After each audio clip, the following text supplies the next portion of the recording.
Hello everyone, this is Tribikram. Welcome to my channel tbggallery with new video. आजको मेरो video रहेको छ specially PTE को reading section गर्दै गर्दाखेरि अझ भनौं PTE को रिडिङ सेक्सन भित्र रहेको फिल इन द ब्ल्याङ्क्स को दुईवटा क्वेशन ड्र्याग एन्ड ड्रप र ड्रप डाउन गर्दै गर्दाखेरि चाहिँ कस्तो कस्तो ग्यापहरु हामीले देख्ने गर्छौं र त्यो ग्यापमा स्पेशली अथवा तपाईले गर्ने क्वेशनमा यदि अप्सनमा verb ing फर्महरु छ भने चाहिँ त्यसलाई कसरी हामीले राइट आन्सर बनाउन सकिन्छ अथवा त्यो verb ing लाई कसरी तपाईको क्वेशनमा फिट गर्न सकिन्छ भन्ने बारेमा यो भिडियो रहेको छ। सो यो जुन verb ing दिएको छ यसलाई इंग्लिशमा gerund भनेर पनि भन्ने गरेको पाइन्छ। तपाईले अब यहाँनेर इंग्लिशको डेफिनेसन त किन बुझ्नु पर्यो, हाम्रो काम भनेको त जस्ट रिडिङको फिल इन द ब्ल्याङ्क्समा कस्तो क्वेशनहरु आउँदाखेरि ing को प्रयोग हुन्छ मात्रै भनेर बुझ्नु भए पनि भयो। त यो भिडियोमा चाहिँ म तपाईलाई PTE को जुन रिडिङको fill in the blanks question गर्दै गर्दाखेरि चाहिँ ing फर्म नर्मली कस्तो ग्यापहरुमा प्रयोग हुन्छ भन्ने बारेमा देखाउन गएको छु। सो भिडियो अन्तिमसम्म हेर्नु होला र तपाईलाई मेरो भिडियो मन पर्यो भने चाहिँ लाइक पनि गर्नु होला, सब्स्क्राइब त यहाँले गरिसक्नु भएको छ होला, छैन भने सब्स्क्राइब पनि गर्नु होला। अलराइट, सो सबैभन्दा पहिला हेर्नुस् यहाँनेर नम्बर 1 मा चाहिँ यदि तपाईको जुन क्वेशन छ अथवा तपाईले गरेको जुन सेन्टेन्सको जुन नेचर छ त्यो सेन्टेन्समा is am are was were दिएर ग्याप दिएको छ भने तपाईको सबैभन्दा पहिलो प्रायोरिटी भनेको चाहिँ अप्सनमा गएर खोज्नुस् कतै ing फर्म दिएको छ कि छैन भनेर। हुन त is am are was were भन्दा पछाडी सधैं ing हुन्छ भन्ने चाहिँ होइन, यस पछाडी एडजेक्टिभको प्रयोग हुन्छ, नाउनको पनि प्रयोग हुन्छ, तर म्याक्सिमम टाइम हाम्रो क्वेशनमा चाहिँ ing फर्म मिसिङ भएको दिएको हुन्छ। सो हामीले is am are was were भन्दा पछाडीपट्टि चाहिँ ing फर्मलाई प्रयोग गर्नुपर्ने हुन्छ। फेरि यहाँनेर is am are was were भन्दा पछाडी verb 3 पनि प्रयोग हुन्छ, तर मैले यो भिडियो स्पेशली verb ing को प्रयोग कस्तोमा हुन्छ भनेर देखाउन गएको भएर पनि यहाँ मैले ing लाई फोकस गरिरहेको छु। फर एक्जाम्पल हेर्नुस् त they are building a new supermarket in the city भनेर लेखेको छ। तपाईलाई यहाँनेर आर दिएको छ, यो यहाँनेर आर भएको भएर नै के छ त पछाडीपट्टिको सेन्टेन्समा चाहिँ बिल्डिङ लेखिएको छ। सो अगाडि आर छ, सो पछाडी ing दिएको छ। तपाईलाई यहाँनेर वाज वेयर दियो भने पनि के हुन्छ त ing को नै प्रयोग हुन्छ। सो याद गर्नु पर्यो फिल इन द ब्ल्याङ्क्स को क्वेशन गर्दाखेरि चाहिँ is am are was were दिएर पछाडी स्पेस दिएको छ भने तपाईको पहिलो प्रायोरिटी भनेको verb ing फर्महरुलाई खोज्नु हुनेछ। नाउ त्यस्तै गरेर नम्बर 2 को कुरा गरौँ। 2 नम्बरमा यहाँनेर बी र बिन दिएको छ। हुन त यो बी र बिनलाई पनि हामीले is am are was were सँगै राखेर पढ्न पनि सकिन्छ। जसलाई मैले अझै बढी स्पेसिफिक बनाएर तपाईलाई शेयर गरिरहेको छु। तपाईले कुनै पनि क्वेशन गर्दाखेरि यसरी ग्याप दिएको छ र त्यो ग्याप भन्दा अगाडिपट्टि चाहिँ बी र बिन दिएको छ भने तपाईको पहिलो प्रायोरिटी हुन्छ verb ing फर्म खोज्ने। किनभने यो बी र बिन पछि प्राय हामी कुन चाहिँ वर्ड मिसिङ भएको पाउँछौं त verb ing। तपाईले टेन्स पनि थाहा छ होला, टेन्समा पनि हामी जस्तै यो जुन फ्युचर कन्टिन्युअस टेन्स हुन्छ त्यहाँनेर हामी जस्तै विल बी प्लस ing को प्रयोग गरेका हुन्छौं। त्यस्तै गरेर यो जुन प्रेजेन्ट पर्फेक्ट कन्टिन्युअस टेन्स, त्यस्तै गरेर पास्ट पर्फेक्ट कन्टिन्युअस टेन्समा पनि यो जस्तै ह्याड बीन हैज बीन पछाडी चाहिँ ing फर्म प्रयोग भइरहेको हुन्छ। त्यही भएर बी बिन भन्दा पछाडी हामीले के प्रयोग गर्न सकिन्छ त भन्दाखेरि ing। तपाईले सबैभन्दा पहिला चाहिँ ing फर्मलाई खोज्नु पर्ने भयो। र यहाँ पनि बी र बिन पछि एडजेक्टिभहरुको प्रयोग पनि हुन्छ, जस्तै she has been happy, she has been sad, यो हालको ल्याङ्ग्वेजहरु पनि प्रयोग हुन्छ। तर त्यो त तपाईले सेन्टेन्सको नेचर हेरेर बुझ्ने हो भने यदि verb मिसिङ हुँदाखेरि कुन लगाउने भन्ने आइडिया भनेको चाहिँ it is always verb ing। जस्तै यहाँ हेर्नुस् त she has been preparing. So यहाँनेर बिन दिएको छ, अगाडि पछाडी सबै कुरा छोड्दिनुस्, बिन पछि तपाईको पहिलो प्रायोरिटी भनेको चाहिँ ing फर्म राख्नुहुन्छ। सो यहाँनेर के दिएको छ त बिन पछि ing preparing. Now the next one is preposition. तपाईको क्वेशन गर्दाखेरि जुन क्वेशनहरु गर्छौं हामीले त्यसमा चाहिँ स्पेस दिएको हुन्छ सेन्टेन्समा, त्यो स्पेस भन्दा अगाडिपट्टि प्रिपोजिसन जस्तै in, about, for, of, by, at, on etcetera अरु जति पनि हुन्छ। सो म्याक्सिमम टाइम के हुन्छ भन्दा प्रिपोजिसनहरु भन्दा पछाडी तपाईलाई ग्याप दिएको छ भने हाम्रो पहिलो प्रायोरिटी, हाम्रो पहिलो खोजी भनेको चाहिँ अप्सनमा verb ing दिएको छ के छैन हेर्नुहुन्छ। जस्तै हेर्नुस् त सिम्पल कुरा के बुझ्नु भन्दा जस्तै अब यहाँ इन दिएको छ, इन भन्दा पछाडी सामान्यतया के बुझ्ने गर्छौं भन्दाखेरि चाहिँ इन पछाडि इयर लाग्छ हैन जस्तै अब इन 2012 भन्ने हुन्छ इन पछि कुनै प्लेसको नामहरु आउँछ तर तपाईको अप्सनमा कहिल्यै पनि टाइम र प्लेस आउँदैन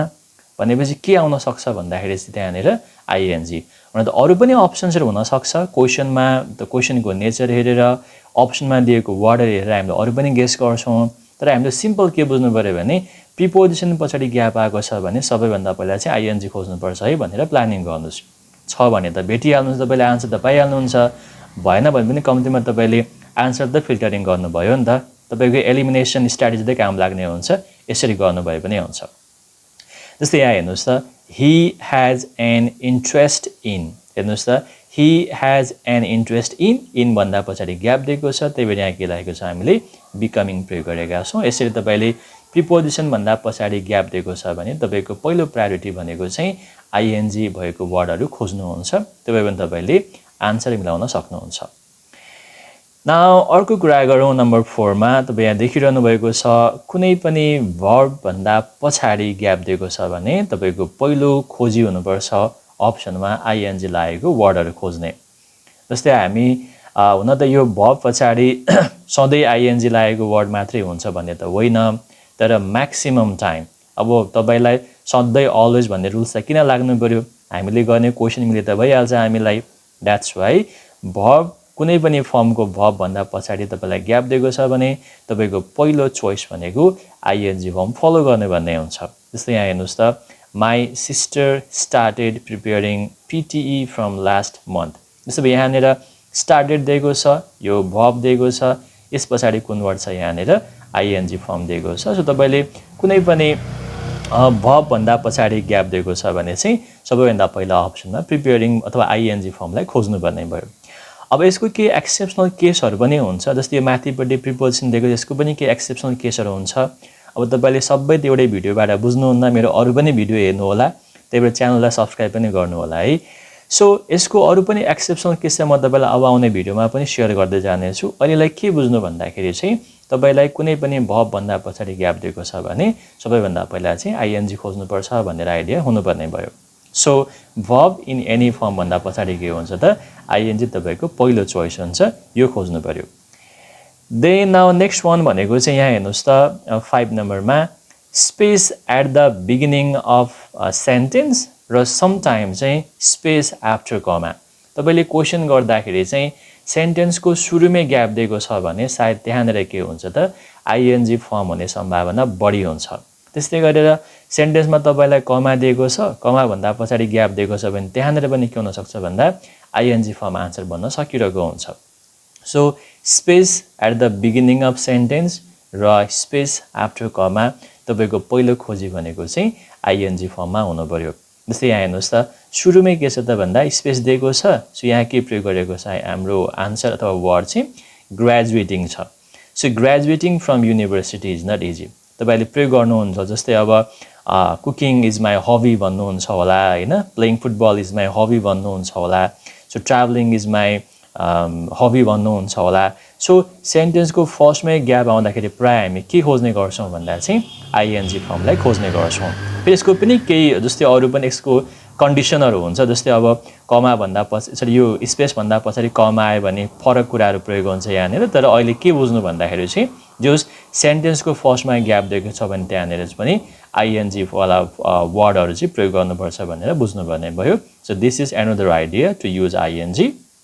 त्यस्तै गरेर केही भर्बहरु छन् यहाँनेर त्यस जसको पछाडी आइएनजी फर्म जहिले पनि प्रयोग भइरहेको हुन्छ जस्तै यहाँ हेर्नुस् त few examples of verbs followed by ing भनेर लेखिएको छ जस्तै admit यसको पछाडी हामीले के प्रयोग गर्छौं त ing प्रयोग गर्छौं जस्तै हेर्नुस् त admit छ यहाँनेर त्यसपछि गएर advise छ involve छ suggest छ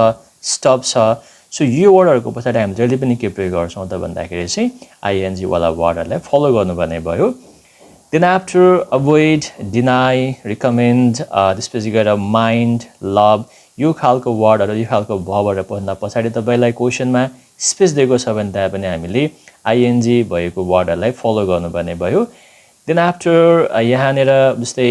मेन्सन छ कन्सिडर छ रिस्क छ स्टार्ट छ हेड दिएको छ सो सो यो खालको वर्डहरु तपाईले देख्नु भएको छ र यो भन्दा पछाडी पनि ग्याप दिएको छ भने त्यहाँनेर प्रोबेबली तपाईको आन्सर के हुन्छ त आईएनजी भएको वर्डहरु नै हुने गर्छ